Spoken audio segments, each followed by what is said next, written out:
Good morning, this is the Eager Beaver Show. You are listening to a True North Eager Beaver Media Podcast.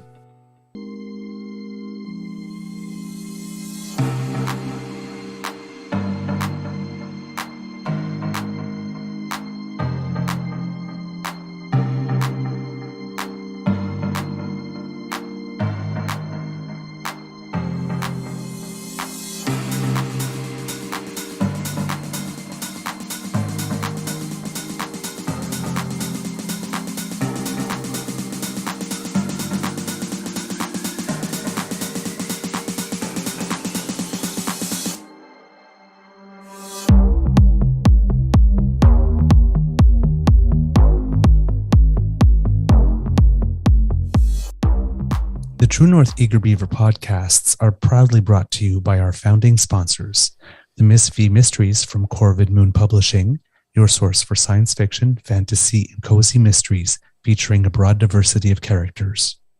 CanadianTarot.com, your uniquely Canadian online eclectic tarot community and forum, and the Peppermaster, hot pepper sauces made from fresh farm ingredients to thrill your taste buds and expand your mind.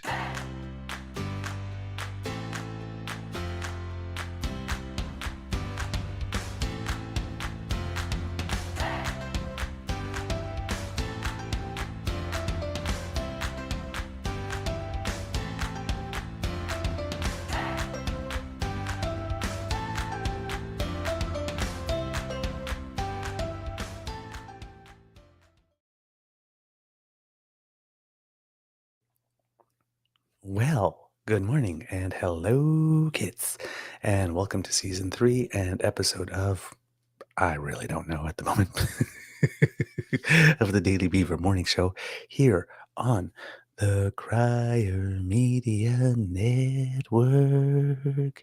Yeah. Today, recording day is Tuesday, I guess it would be, October 24th, 2023. And it looks like it's going to be a lovely day here at the Beaver Lodge. I am your host, the Eager Beaver, pronouns he, him, he, Mr. Beaver A. And with me, as usual, is my good friend, Mr. Grizzly. Thank you for your patience today, kids. As you may or may not know, yours truly suffers from insomnia. And not counting last night, 13 of the 18 previous nights were extremely short. Including the run of the play. I do not know how I did that second show on Saturday, to be totally honest. Last night, yesterday, we tried a prescription of fresh air. So my sweetie took me for a nice fall hike in a park about 40 minutes from here. Then we grabbed some dinner because we were just too tired. Well, I was too tired and lazy to cook anything. And then I came home and then I took a very nice bath in some Epsom salts and different products from Mother Earth that my sweetie went to a workshop a while ago, indigenous-led workshop to create sort of like, home medicines and stuff, and brought them to me as a Christmas gift a couple of years ago. Well, last year, actually. So I soaked in that for a while, and then, like Dean does, often a melatonin, and I slept like a baby. Actually, not like a baby. I slept like a log, because babies don't sleep through the night. I normally sleep like a baby. I slept like a log, like a stone. Exactly. I slept like a baby. So you were up every 45 minutes crying. Yes. Yeah. That's my usual nights. No, it's not like that. Usually I used to have trouble falling asleep. But once I was asleep, then I was okay. It's flipped. Now I have no trouble falling asleep. I have trouble staying asleep. So yeah, that's my issue. Yeah. I fall asleep easily, very easily, actually. It's like last night, as an example. Sat down on the couch at 8 o'clock. I got home at 8, sat down on the couch, and I'm going to lay out for 30 minutes. I set 3 alarms. I set an alarm for 8:30, 9, and 9:15 to do the 9:30 show. Do you think I heard any of them? Nope. Woke up at 11. Crawled into bed. That's what happened to me yesterday after we did our show in the morning. There's a couple of things we had to tend to, and my curling match because I'm a senior now and I get to curl during the days, was scheduled for 1:30. And it's like 11:30 and I'm just stretched out on the sofa. And Alex says, yeah, I'm just going to go to the grocery store for like milk and eggs and bread and stuff. And it's like, okay. And you know, at that moment where sleep's about to come and your head gets really heavy and that sort of like woozy feeling comes, I'm on the sofa and that's happening. And it's like, oh crap, I don't have an alarm set for 12. And what if Alex meets somebody or has a conversation or has a coffee while he's going, I need to get up. It was just like, oh crap. I thought I Because was I going was to be certainly okay. going to, I would have slept right through the time to go get that bus for the curling match. Well, I thought I was going to be okay because I had set 3 alarms, but no, that apparently my body decided otherwise. So yeah, I woke up at 11, crawled into bed, fell right back to sleep, and didn't wake up until I don't know what time. So I think I'm very well rested today. I think. Yes. You know, I'm not a morning person, and I'm not unpleasant in the morning. I'm just not human. I'm a zombie. So how I manage to be able to do this every day is actually beyond me. I do wake up at 5. I get out of bed at 6, so by 7 I'm ready to do this, and I'm usually logged onto the computer by 6:05, writing stuff and getting ready to go. Somehow by 7 o'clock, I'm functioning as a walking, talking, eating, sleeping, breathing human being. See, I don't know how it that works. that was me as a teenager and, you know, until like my early 30s or something. When in high school, the mornings was like shop phys ed and because the brain didn't click in for math until like 2. So it's like there was a definite if it was math before 2 a.m., my grade was never hit above a certain thing, and if my math was after 2 p.m., my grade never hit below that same mark. Well, they discovered not too long ago a few things actually. School starts too early for anybody over the age of 13. Yep. Period. You are not until after 10 a.m. You are not functioning at your best. You're just simply not. You're not. It's been proven time and time again. And then, of course, the other thing the Finns discovered that was when you eliminate homework, grades go up. Yep. Yep. Eliminate homework, and you know what homework is? You know what homework is? It's literally a social experiment to adulthood when they want you to work more than your paid hours. Right? It's a social Ooh, experiment never to thought of it that get way. you brainwashed into thinking, yes, I have to bring this work home with me at the end of the day. Yes. But you Oh, work 9 to 5. After 5 o'clock, you don't get paid, or 8 to 4, whatever your shift is. After that, you're not getting paid. So doing work at home is working for free. yeah. That's free labor for your employer. Yep. I remember, I think it was a Family Circle cartoon when I was a kid. It was the 2 boys, I Mhm. think they were, like, looking at each other, and the dad was coming home with a briefcase like this, and he says, "Oh my god, you never outgrow homework." Mhm. That's what homework is. It's a social Yeah. experiment. It's a social conditioning to get you to believe that you need to do work when you get home. And I'm like, Finland, they said, no, we're no more homework. And they discovered grades went up, number one. And number two, also, you're having people doing extra work outside of their working hours. And school is work, is it not? Yes. Studying is work. Yes. We start working from the age of 4 and don't stop until we die. Hmm. Yeah. There you go. I know that's dark, but tell me I'm Yes, wrong. on that light note. Die or retire if you're lucky enough to be able to retire. Oh, man. Not Okay. everybody is. Right.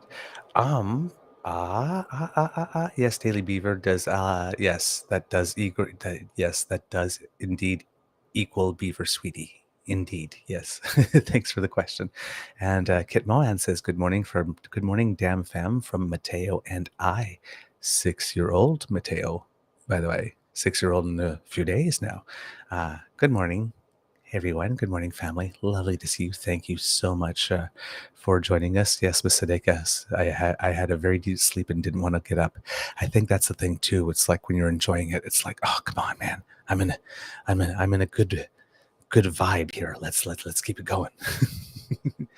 All right, but there is news, my friends. There is news. So let's talk about it. A lot of going ons sort of like little strings and stuff. But one of the stories is that if you live in Ontario, because we talked about her a little bit the other day, an MPP in Ontario named Sarah Jama got the boot from her party. Now, Mm-hmm. it has to do again with the Israel and Palestine thing. And Evan Scrimshaw's latest kind of makes an interesting point that it's not so much about what she said, but again, probably how she said it. And here, I'm just going to read from his latest here, Sarah Jama's Sanctimonious Self-Destruction. Frankly, what did she expect?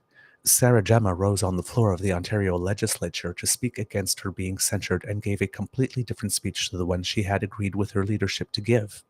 She lied to the leadership of her party, and now people are trying to make the patently absurd claim she's the victim of her own booting from the Ontario NDP caucus. And I'm surprised that smart people seem to be missing what appears to me to be the bleeding obvious. Whatever your view of this, and trust me, you cannot pay me enough to litigate this in public, she was told that her status in caucus was conditional on her not surprising the leadership anymore, and then she gave a speech referring to Israeli apartheid and occupation, which were not in the text shared with the NDP leadership. No shit, she got tossed from caucus. The reason I'm not litigating the merits, pardon the pun, of this issue is that I'm deeply unqualified to say what should and shouldn't happen from here. I'm anti-Hamas, pro-civilians living, and anti-war crimes, but that's what everyone with a brain should be. But while it's the case that on the surface, Sarah Jama's fight with the NDP is about whether or not Hamas's actions are in some way justified by Israeli actions, both past and present, it's just the latest in an emerging fault line in the NDP more broadly. Jama wants the NDP to be an activists' collective where she can say whatever she wants so long as it's in the name of supporting her principles and ideals. And Merritt Stiles wants to win the next election. And that, my friends, is a fight I'm actually very qualified to write about. So let's dig in. I like the way he writes. And you start to read his column, and you might not see who wrote it. You start reading, oh, that's got to be a Scrimshaw. It's got to be, Yep. because his writing is so very much his voice, and his Yep. insight is just unbelievably brilliant. For such a young man, he really does get it. Oh, He yeah. gets it so much more than I ever did at his age.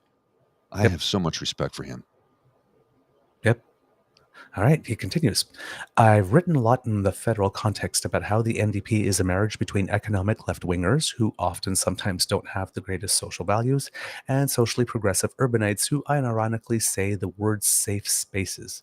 But in the places they've replaced the liberals, they're also a marriage between pragmatists and true believers. Wab Kinew barely sounded like a dipper in Winnipeg and Manitoba earlier this month, and the great fight inside the Alberta NDP that and the great fight inside the Alberta NDP that nobody's talking about publicly is whether to replace Notley with Naheed Nenshi, running on ideological nothingness, or a true believer who will keep the party dedicated to its roots. In Ontario, the Liberals haven't necessarily been replaced, but the NDP would very much like to replace them, and are finally acting like it. The NDP are trying to be a party that can win the next election, and again, whatever you think of their chances of doing so, they're setting themselves up to at least try. And that's a difficult thing to tolerate when you want the NDP to be what they are federally, a place for unelectable purists to feel morally superior than others. Well, Boom. What Jama wants the Ontario NDP to be is a place where she's allowed to opine on the world and the province as she sees fit, an Occupy-style collective with no leadership and therefore no mechanism to criticize or hold her accountable. It's a nifty proposition and nice work if you can get it, and you can get it if you try. That's my own. She was a dipper from Hamilton Centre, possibly the safest seat in the province, but it's not what the NDP have decided they're about. They've decided they want to be about doing shit and not saying shit. mm-hmm. I know that some in my readership will disagree, but there is no value in moral superiority from politicians. Yes, that's so true, and that's the point I was making the other day Mm-hmm. about Israel and Gaza. There's moral reality, and there's a real politic. And the Mm-hmm. real politic will never yield to the moral reality, and the game they're playing is politics. Yes. So that's yes, we as individual citizens are moral, Hmm. and therefore we look at that. But politicians are about the politics, and international affairs are not about morality. They're about power, Hmm. and no country has friends. They merely have interests. True. That's the real politic of it. Bleak, but true. Yeah, I guess. And opposition parties like the Conservatives and the NDP, or when the Conservatives are in power, the Liberals and the NDP, or where the NDP is in power, Conservatives and Liberals often like to make the moral argument, Mm. right, to try and sway. But if you are being a good politician in terms of governing the country, you take morality into account, of course. You do not want an immoral government, but Mm. it's probably not going to be the primary concern. No, definitely not. That's just the game. So, Well, fiscal responsibility rarely lines up with morality. right? It's kind of hard to be fiscally responsible and feed everyone. Yeah, you make a decision. Which one do you want? You want to feed everybody? Well, that's not going to be fiscally responsible, but everybody's going to live. I mean, look at the That's the UBI, moral. Yeah, exactly. right? I mean, it's clearly the way to go. Hmm. But the Well, argument is, well, do you want to pay people not to work? Do you want to not work? Do you want to demotivate people? It's like as if all these people are talking about people as if there's like within the human instinct, the motivation to want to improve your lot. If everybody has a UBI, that suddenly as human beings, we'll stop comparing ourselves to each other and going, hey, I want that too. And then working it's from that, never. we'll stop having dreams and goals and aspirations and desires, right? We just That's stop never going to being happen. human. It's never going to happen. So But and it's then like, and the conservatives who are fighting against the UBI are like, this is going to cost us too much money. Okay, so when jobs that exist today are slowly falling away on the daily because of things like robotics and AI, what then? right. How do So we pay people? exactly. So when everyone says, I know that some in my readership will disagree, but there's no value in moral superiority from politicians. He's right. If that's what you want, don't look there for it. Hmm. You'll get the odd politician Yes. who's a maverick in that way and will stand up and will, but politics is not where you go for morality. No. It's just not. No, it is not. I guess it's just setting yourself up to be disappointed. Oh And yeah. you've got better things to do with your emotions. So, um, I'll continue from where he was. I know that some in my readership will disagree, but there is no value in moral superiority from politicians. Jama is freely entitled to voice her opinion. Of course she is, as a citizen of this country. But she is not entitled to voice any opinion free from consequence. The number of times we say this. Hmm. Free speech exists. In Canada, we call it free expression. Free speech exists. Speech free of consequences does not. Nope. You put something out into the world, there will be a consequence. Good, bad, ugly, positive, negative, but there will be a consequence. Something will happen. Yeah, I have a bomb in an airport and see what happens. You're free to say that, but watch what happens when you do. Yes, and then walk into a kindergarten class and say, I've got free candy and see what happens. Yeah. Good, bad, or ugly. You are Walk into free the to say that, but you're not free from the consequences of what you say. walk into the offices of Lotto 649 and say, I have the winning ticket. Yeah. It's like there's a consequence Hmm. to everything you say. Consequences are not necessarily bad or terrible, but when you put Right. something out into the universe, something happens. Yes. And that was what I wanted to thank you for saying that. Consequences are not always bad or terrible, but there always is a consequence for everything you say. It's Yeah. not negative, but there's always an equal and opposite reaction. Physics, right? It's simple as that. You You put it out there, something's coming back. You said something, that's energy. You put it out in the Mhm. world, energy's going to come back. That's In one way or another. that's life, Yeah. right? Oh yeah. Yes. Freedom of expression dictates the government can't toss her in jail for saying something that I thought was dog shit. It doesn't mean the NDP have to continue to associate themselves with her indefinitely. That she was censured is anti-democratic and should be denounced, however, and I'm glad the Ontario NDP still voted against it. Mhm.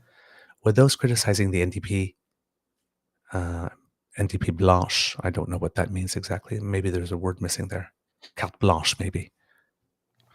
So I'm going to read carte blanche in there, but I might be wrong. Would those criticizing the NDP carte blanche and attacking, say, Leslyn Lewis for meeting with a German Nazi? Of course not, because when it's the right, the left has no issue with using the views or actions of a singular member to paint the whole group with that brush. But when it comes to Jama, there's this weird belief that the NDP in some ways owes her something, as if she didn't stab them in the back.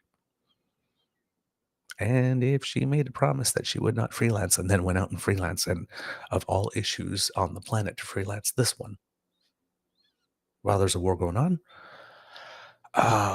yeah, it wouldn't be, hey, I have no problem with you believing that the Palestinians should be treated well, but you're not a particularly good team player, so you got to go.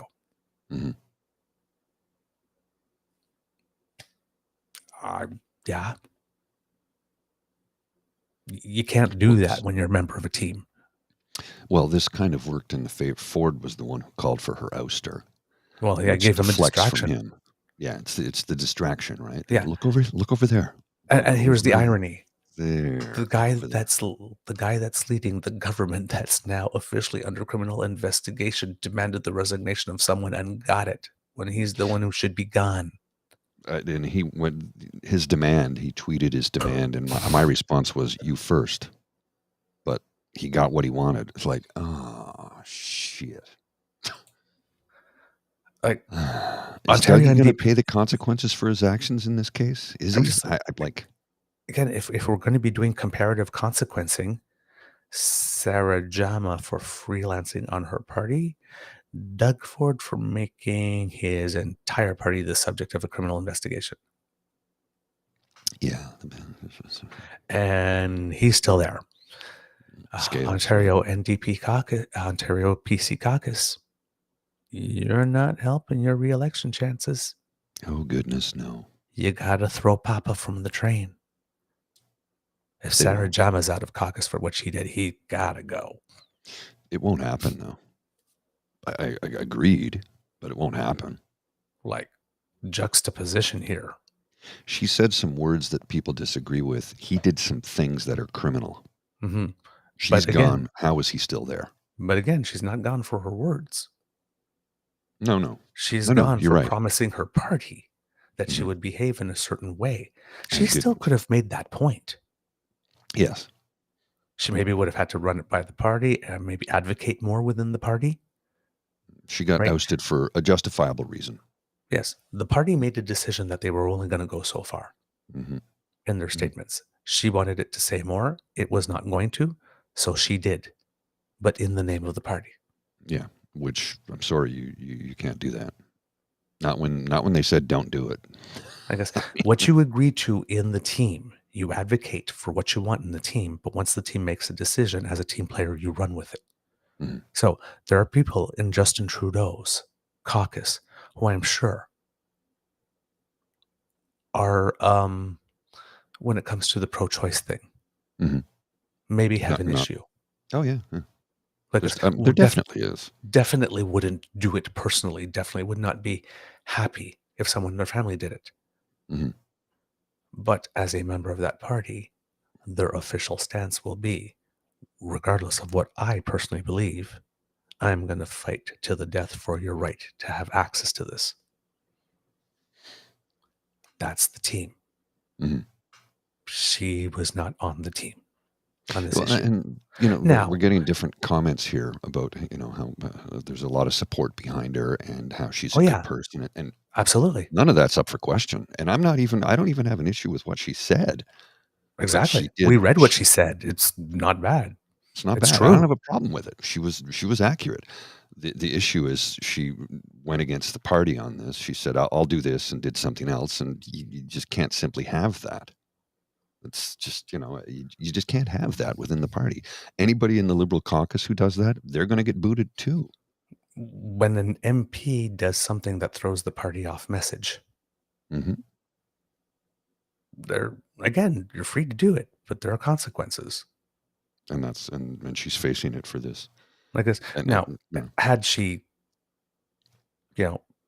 my party has decided this. I disagree with this. I'm going to now sit as an independent and advocate. Mm-hmm. There would be no issue right now. None, zero. There'd be no controversy. So there's always a way to do what you want to do. But I guess at some point she had a decision point. At some point that I want to say this. This is the deal I made with my party. She made a decision. Yes. Yes. Now, the decision she made was to go ahead with it. Her next question should have been, how do I do this in a way that doesn't damage my party? And it would have been to step down from caucus and do it as an independent. There must have been something about her association with the party that she valued to make it such that she did not do that. And in an effort to try to keep that, she lost it. Well, again, like you said earlier, she's a moral person, and politics kind of throws morality out the window. Well, like Evan said, she decided that she wanted to do one thing, and Marit Stahl decided that she wanted to win. Yes, and that's what it boils down to. And as we mentioned on a previous show, you don't win an election in Canada on the subject of Israel and Palestine. No, you do not. You don't. The people who are talking about affordability and housing, I mean, I'm sure they're very nice people and they're horrified by what's going on. But there's also the reality that that's over there and we're over here, and our problems are no less real for us just because that's going on down there. Somebody that doesn't have a place to live here doesn't have a place to live here because we took the 100% moral stance here on an issue going on across the sea. That's what I'm talking when I'm talking about the real politic of politics. It's like, no matter how horrible something somewhere in the world is, the politician here today, because all politics is local, still has to make sure you can get a house and eat. Yes. Well, you can't let's change that from house to a dwelling. Dwelling, yes. Shelter, right? Shelter, yes. Because we're all entitled to housing. Yes, we're all entitled to housing. Doesn't mean I get to own a home. I have a home in that this is where I live. But do I own a house? No, but I have a home. My apartment is my home. And I want the kids to understand that what I'm doing here is when I'm looking at the situation, I'm separating the variables and the constants. Many people get booted from the parties from freelancing. Oh, yes. The subject material here, the context, is the variable. We're talking Israel, Palestine, and again, pogrom and hostage taken and the worst stuff. Absolute worst stuff. So, yes, but constants are constants for a reason. Regardless of the variables, they don't change. So it's the constant is you have an MP that wants to take a public stance different from their party. How do they do that? Now, the subject could be housing. The subject could be anti-trans legislation. Right? We've seen a lot of. We saw New Brunswick. A lot of MPs step away. Yes. Bonnie, I can't remember her name. Sharp now, I think it is. She wrote the note, put it on his desk, then went and to walked speak. out. Yeah. And then went to speak. She could have spoke first, wrote the note, right? But she wrote the note, left, then spoke. That's the order. I resign, walk out, then you have your public speech. Yeah. So it really is. That's what I'm trying to make say. A procedure, a process. Yes. This is a process issue. And she didn't follow and the process. Context all around it, the emotion turns around like this. Oh, it's persecution. It's that. Now, again, if you have an interest in doing that, it is an argument that you can make. But if you are looking, really, she made a promise to her party and she broke it. Yes. And that's what it boils down to in the end. And again, like you said, Merit Styles wants to win. And you know, I've been asked a number of times why I don't get into politics, and I've said, well, I've seen too many people have seen me naked. But what it boils down, and that I mean, I don't. That's not a problem. I don't care about that. You know, I don't care about that. Yeah. The thing is, my personal life is my personal life, and I don't want it under a microscope because it invades the lives of others. But here's what it boils down to, really. The reason I cannot do it is I wouldn't be able to follow along with a party when it boils down to we have to win, so you can't say that. I'm like, sorry, that goes against my essence of being. It goes against who I am. I cannot toe the party line. You know. But that's why we need politicians. Mm-hmm. We need activists. Yes. Who work outside that, more militant, who create the social pressure, mm-hmm. who are not afraid to get name the and politics shame. to change. Yes. And we need the advocates, the people that work within the system, but mm-hmm. who are not part of government, NGOs and all that kind of stuff, to take when the militants embarrass the people enough to say, okay, maybe we should do this, that there are some serious people to deal with that are not from the government with whom they can negotiate. So you need people who want to do the right thing in government, you need advocates, and you need activists. And if you are the type of person that cannot hold your tongue, then you're on the more activist militant side or on the advocacy side, probably not leading an advocacy organization because you still have to do the diplomacy, but you're the strategic person that brings attention to an issue and can name and shame. And you need that. But at some point, once you've created the opening, you got to hand that off. Oh, yes. We had that problem in the HIV/AIDS movement because there were so few of us when the pharmaceutical companies weren't doing the right things. We would go to a conference and we would go to an event where we would get to network that was sponsored by the pharmaceutical company. And the conference was sponsored by the pharmaceutical company. So they created the space for all these people and scientists and whatnot to get together along with members of the community to try to find some avenues forward. But then the same people that were at the gala shaking the hand of the pharmaceutical company, thanking them for having created this space, were 30 minutes later on the streets with protest signs and placards with video cameras, embarrassing the pharmaceutical company and at one point they get on saying, well, I mean, if you're going to shake our hand in one end, like, why do we want to do business? And therefore you had to have the advocates. Yes.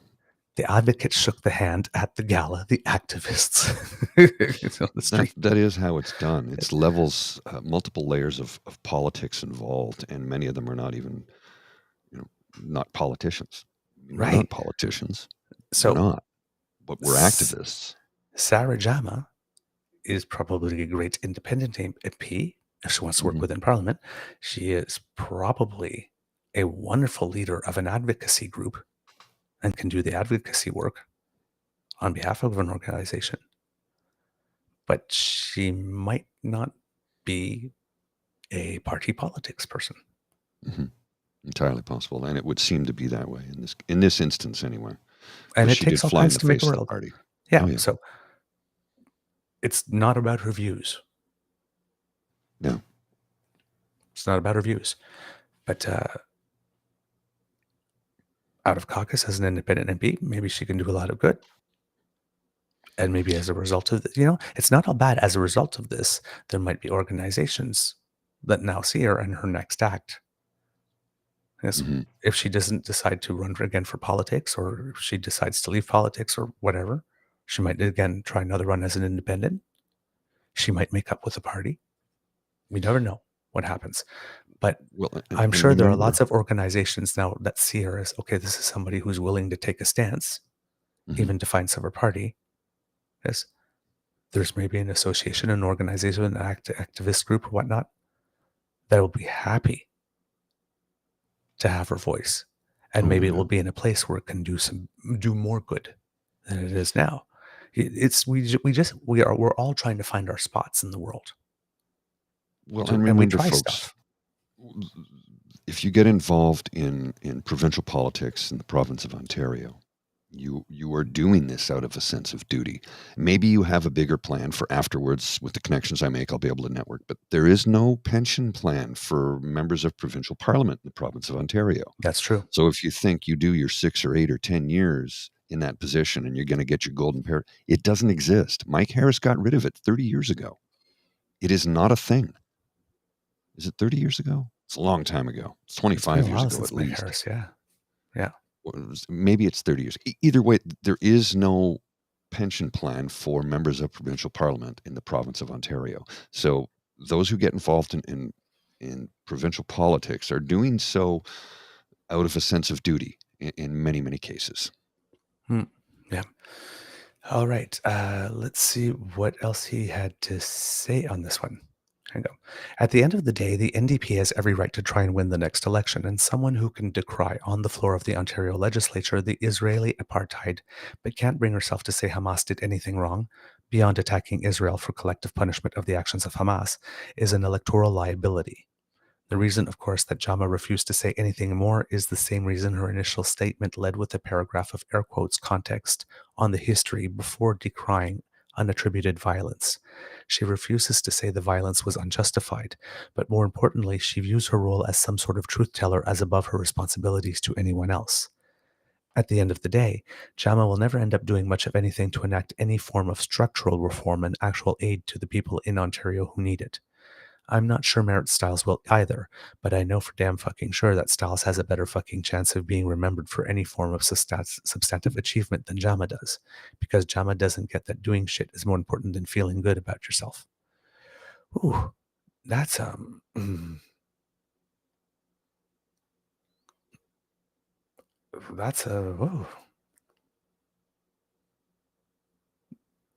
that's raw. Not sure how I feel about that paragraph. He's probably right. I'm just not sure about how I feel about that paragraph being written that way, but that's me.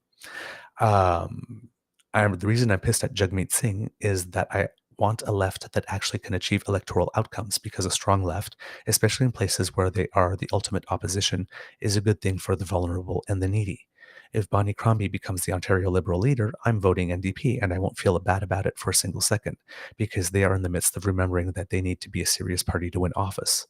Jama, on the other hand, will go down as an irrelevance, never achieving anything of any substance but martyrdom in her own mind, a principled failure that will have done nothing to advance the issues she came into activism and then politics to advance. We need serious people attempting to do serious things in this country and province right now, and the NDP have cut ties from a deeply unserious person who views politics as a vanity project to show your purity and not a mechanism to help people. Whoa. Bang, bang, bang. If you're standing with Jama right now, you're exposing your Ooh.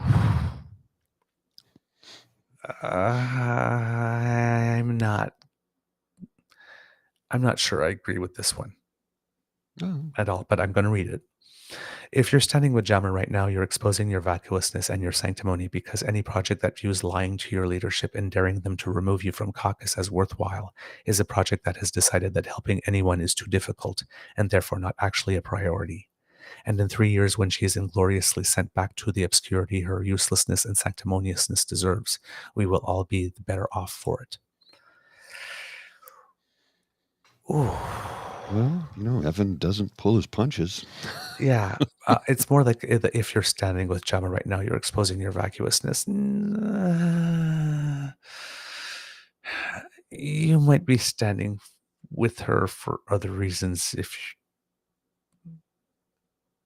Yeah, no, that's nuance, right? Nuance. She is in the political role.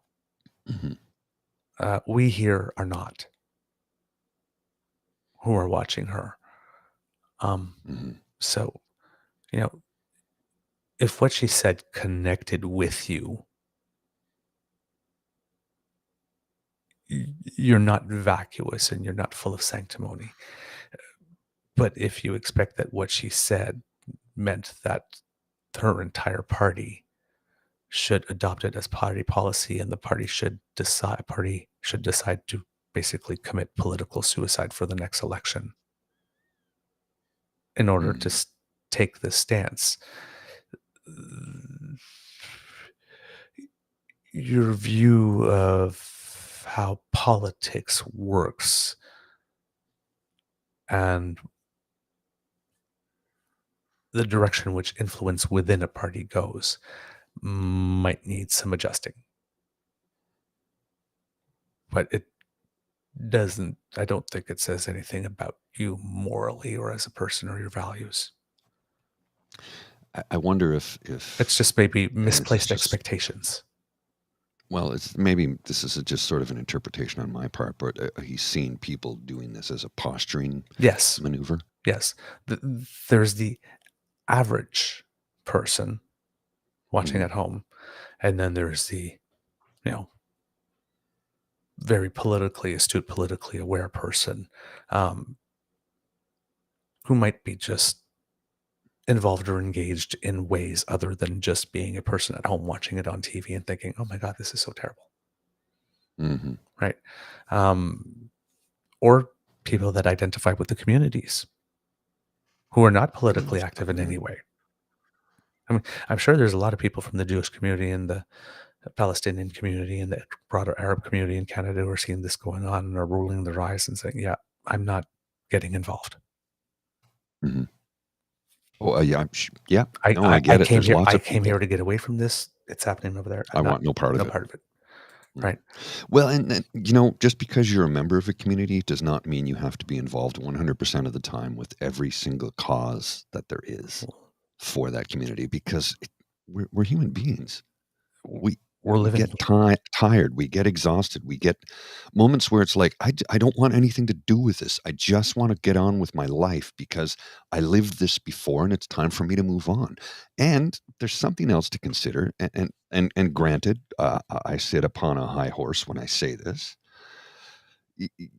Living in Canada, we don't deal with those sorts of things face to face, head on a daily basis in person. We don't have to.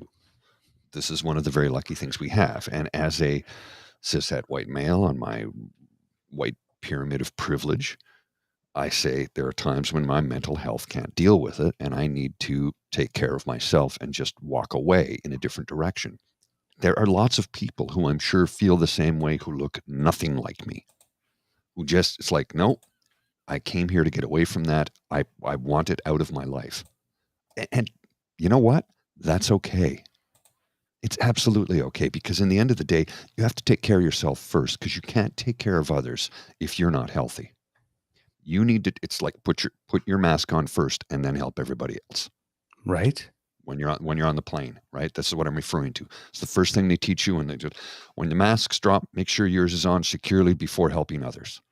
Because if you fall off, if you pass out, you're no good to anybody.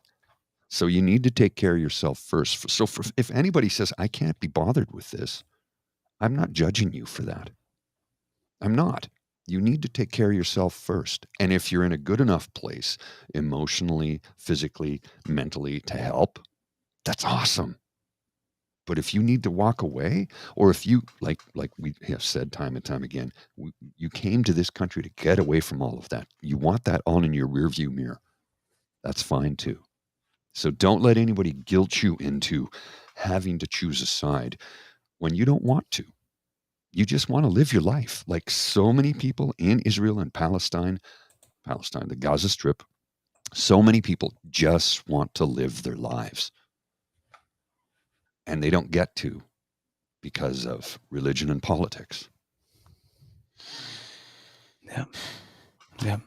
You bang on, my friend. Bang on, my friend. We have to go soon. Unfortunately, already, kids. But before we do, a little bit of celebration of some Canadians who Mhm. are making us proud because right now the Pan Am Games are going on, and Team Canada is on second place on the medal board in terms of total medals, third place in the gold medal race with 40 medals and 12 gold. And among them, kits and cups, we have Molly Gwen Simpson, who won silver in the Mhm. women's BMX. We have Rylan Weens and Nathan Zumbor Murray, who won silver in the men's 10-meter platform synchronized diving, and Kaylee McKay, who we talked about because she, I think, won the like the extreme high diving, like 25 meter at the World Championships. She got bronze in the women's 10 platform here. In the women's 10 meter platform synchronized, Kaylee McKay picked up a silver with partner Kate Miller. And in the women's 1 meter springboard, Pamela Ware, Canadian legend in diving, Yes. picked up a gold, and Mia Vallée picked up silver. So 1 and 2. There you go. And did you see the young woman? She's a girl. She's 13 years old. Yes. For skateboarding, won the gold. Skateboarding, Faye DeFazio Ebert, women's park event in skateboard. She's 13, the youngest member of Team Canada, and maybe the youngest competitor at the games. If not, I would think. But yep, 13. I'm like 13. That seems awful young to be competing at that level. Like, my goodness gracious, I'm flabbergasted. Flabbergasted. A 13-year-old competing at that level on the world stage and just won a gold. Holy crap! Yep, that's mind-numbing to me. 13, you're still growing. Yep. I mean, sure, you've got Summer McIntosh at 16, who she's still growing. She's a young girl, but like the difference between 13 and 16 as a female, as a woman, is vast in the physical maturity is what I'm getting at. There's a night and day difference, and I'm sure every woman in the chat can say, oh yeah, I remember 13 and then at 16. So, and that's why Summer McIntosh is just leaving everybody in her dust in the pool. Dust in the pool. That's kind of fun. You trademarked that one. Dust in the pool. Dust in the pool. All you is dust in the pool. Well, I was thinking it'd be a little bit more hard rockish. Dust in the pool. I'm going to leave you in the dust in the pool. I'm feeling do a metal version. Yes, a screamo version. Yes, and for those wondering, the swimmers are rocking it. I'm looking at here 1, 2, 3, 4, 5, 6, 7, 8, 9, 10, 11, 12, 13, 14, 15 medals in the pool so far. And I think wow, Maggie McNeil has 2 individual golds so far. And let's see, another gold in relay, and then bronze in relay, and then I think a silver in another relay. Yeah, so she's got 5 medals so far. And don't forget the Summer Olympics are this summer, 2024. Yeah. She might have some weight issues with her luggage coming back. yeah, a little extra gold. I'm sorry, ma'am. You are overweight. It does not feel like the last Olympics were 4 years ago, because they were 3 years ago because of the pandemic. And funny thing was, both the Winter and the Summer Olympics that occurred during the pandemic were the first time in my life where I wasn't fully involved in watching them because of what was going on the planet at the time. And during the Olympics, the last Winter Olympics, we had the occupation of Ottawa that was going on during that time frame. So this was the first. Usually, I get way into the winter over the summer because we're a winter sport country, and the last ones I didn't pay attention to, and I don't feel anything about it, actually, to be honest with you. It didn't change my life at all, but it was a first for me. It was a new experience, not paying attention. Yep, same here. There was too much other things happening at the time. But this Summer Olympics, I'm looking forward to, because I think it will be the summer of Macintosh. But it's like, why is everything about apples these days? How do you like them apples? All right, kids and cubs, that's the end of this episode of the Eager Beaver Morning Show. The Daily Beaver Morning Show, I should say, here on the Crier Media Network. We hope that you love listening to us, because we love making this for you. And because sharing is caring, please show how much you care by sharing the good word about our show with everyone. Everyone. No exceptions. Please. Just share it. Because democracy is something that you do. Please write those letters. They really, really, really do work. So, and if you happen to have the time, check out a few school board meetings, and if you happen to have the time, um, consider running for something. Consider running for something. If you can, We need good people. You're watching the show. Clearly, you're good people, Well, that's obvious. right? This is kind of good people space. So consider running for something. You might be the one you're waiting for. Oh, and remember, we don't all have to see eye to eye on every single issue. As long as we're progressive and working towards a better tomorrow, isn't that what's most important? Mm-hmm. Mm-hmm. Oh, darn. I'm seeing comments in the chat. I forgot. I wanted to do that What's thing, that? that thing with Skippy with the other journalist when he was sitting at the desk. I'm sure everybody's seen the clip now where he didn't understand the Tina put it question. up, yeah. Oh, I forgot that was on there too. That's so much stuff. Yeah, we'll do it So tomorrow. much stuff. We'll get to it tomorrow. So much And we'll stuff. make hay of it. But and then Start the show with it tomorrow. But like a member of a party getting the boot from their caucus is kind of big news if you're a political show. News, yeah. So, We'll get to it tomorrow. It'll be there. It'll be there. It'll be there waiting for us. Yeah, he's clearly not going away, sadly. But I digress. I digest. I digest. Yeah, apples. Again. I'm allergic. Yeah. You know what? I know 2 Pauls who are allergic to apples. I can eat it like an apple sauce. It has to be cooked like an apple pie. Okay. If it's raw, Interesting. Throat swells, gum swells. I get extreme headaches. Like there's something, an acid or something in there that gets cooked out. I can't eat most raw fruits and vegetables, I simply cannot eat. Interesting. If I do, I get very ill. Well, there you go. And nobody wants that. No, we do not want an ill grizzly. We want peak performance grizzly when we can get him. All right.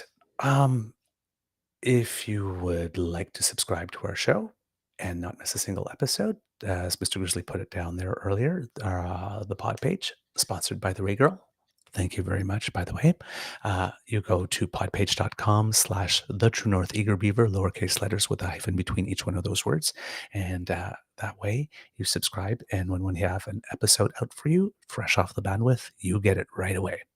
And we have some new episodes, a few days old episodes out, because we're finally getting around. I still owe you a couple of episode descriptions, which I'm hoping to write for you today. So I'm 3 or 4 days behind on there, but I actually have time today to do that. So I will do that.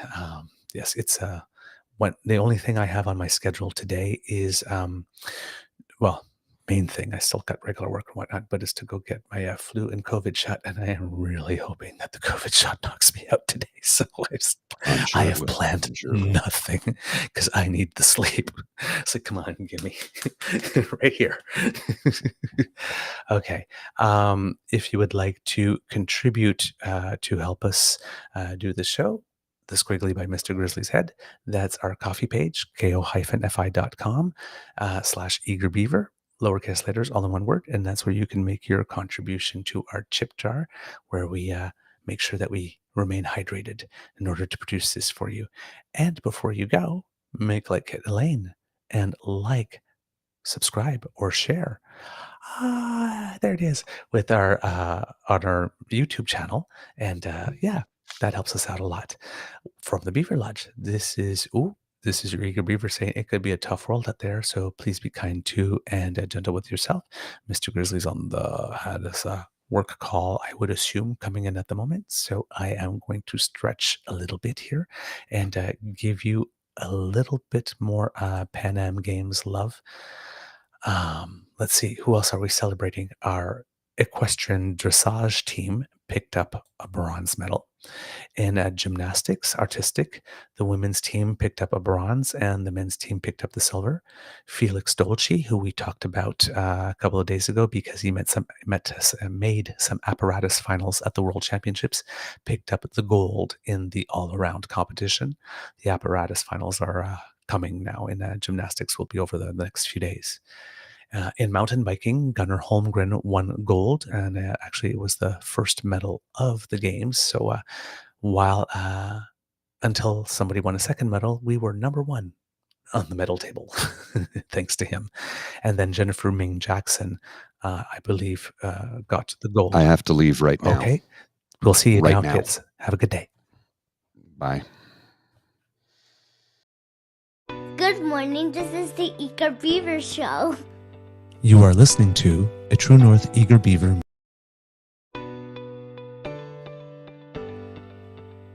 You are listening to a True North Eager Beaver media podcast.